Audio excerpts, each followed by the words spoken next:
What's up, guys? I hope you all are doing well. Welcome back to my YouTube channel and welcome back to another YouTube video. In this video, we will be looking at exercise 49 of our Python exercise tutorial series. Without any further ado, let's get to it. Exercise 49. A prime number is an integer greater than 1 that is only divisible by 1 and itself.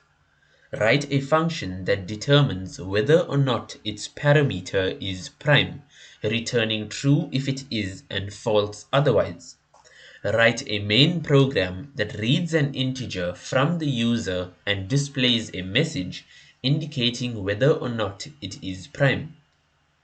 Okay, guys, so for this question, right, we see it is an interesting program. It's kind of a simple or kind of short program, right?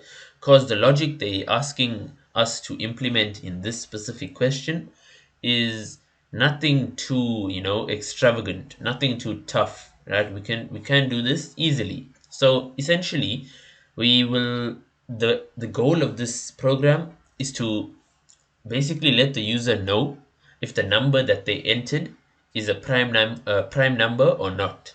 And a prime number only has two factors, one and itself. So they do mention here, one thing that's important here is this. Well, all of it is technically important, but like the focus for now, for the beginning portion of the program, our focus should be here, right?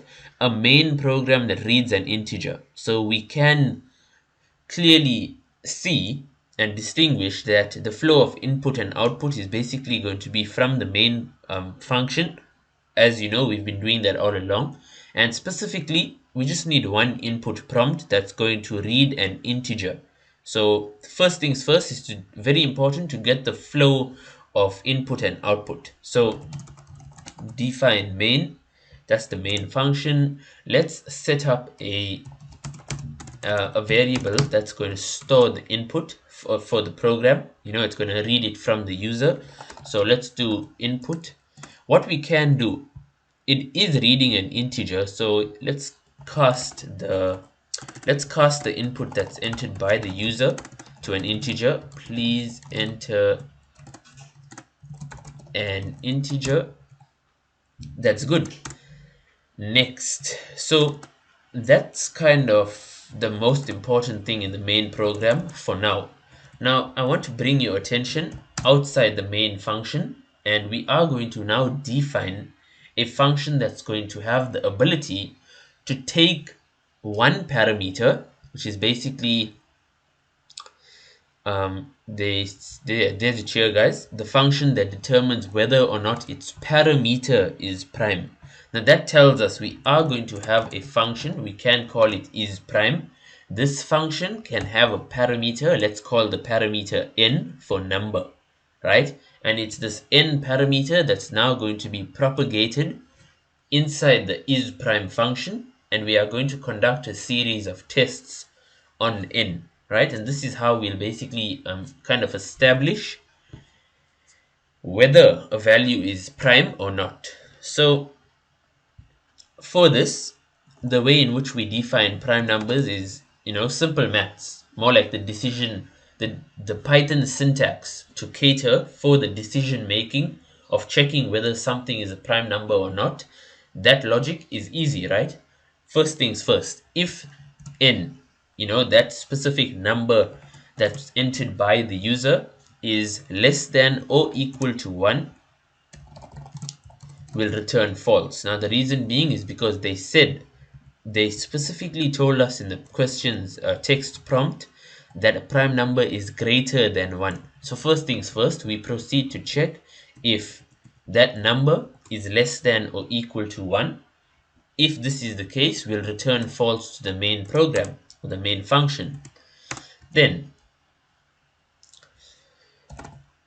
let's leave a space there. Now guys, this is a simple for loop, right? We are basically checking the factors that a number has. A simple for loop, n, the value, the number, will loop from that value.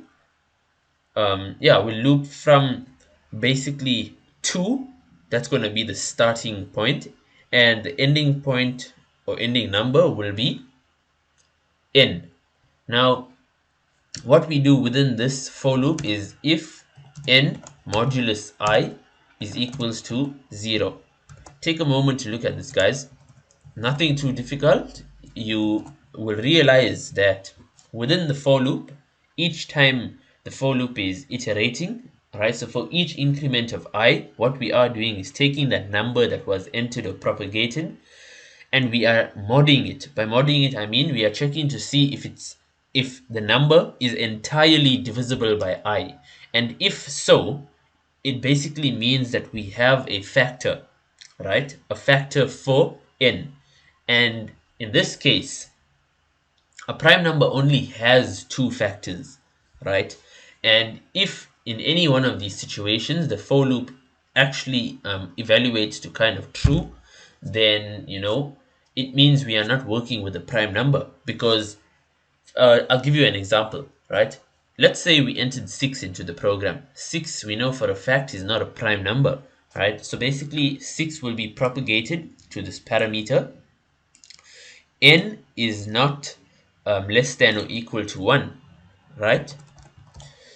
N is not equal to or less than 1 because 6 is not less than or equal to 1. Then we move on. Okay, now looking at our for loop, so if n mod I is equals to 0, we will return a false, because that would mean that that number we are working with has more than one factor or more than two factors. So that's when we'll return false to the main function or main program. And if so, these are how we catch a number that's not a prime number. If all of these evaluate to false, right?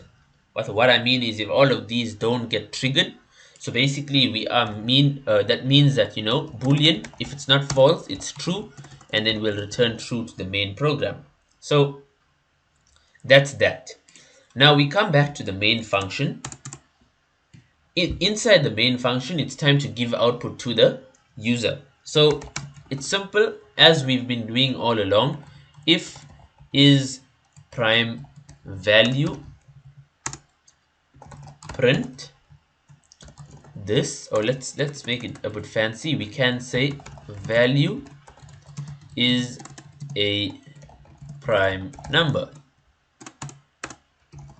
else print value is not a prime number. That's that. And guys, that concludes the program in about, I would say, maybe this is how many lines? 19, 35 minus 19, 16 lines. Not bad at all, considering we have spaces as well, to make it more readable. So a super interesting program done in, I would say, about 10 to 12 lines of code. That's really good. Now that we've finished coding the program and we spoke about the logic that's to be implemented by this program, before we conclude this video, there's one more thing we need to do, and that's actually running the code to test it. So don't forget to call the main function at the bottom of your script. And now we execute. Please enter an integer. Let's enter 7. As far as I know, 7 is a prime number. So yeah, that's good. Let's go again. 10 is not a prime number, right? So yeah, that makes sense.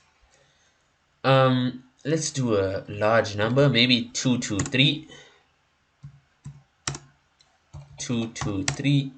223 is a prime number. That's surprising, right? What this means is that the number 223 has no factors that can evenly divide it apart from 1 and itself, right? So that's that. Let's do one last test. This is a fancy and interesting program. So this for sure we know is not a prime number. What is this? 1.5 million. Yeah.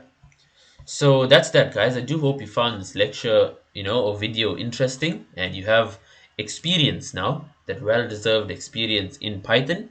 And with that, thanks for watching. Thanks for staying till the end. Good luck with your work, and I'll see you in the next YouTube video.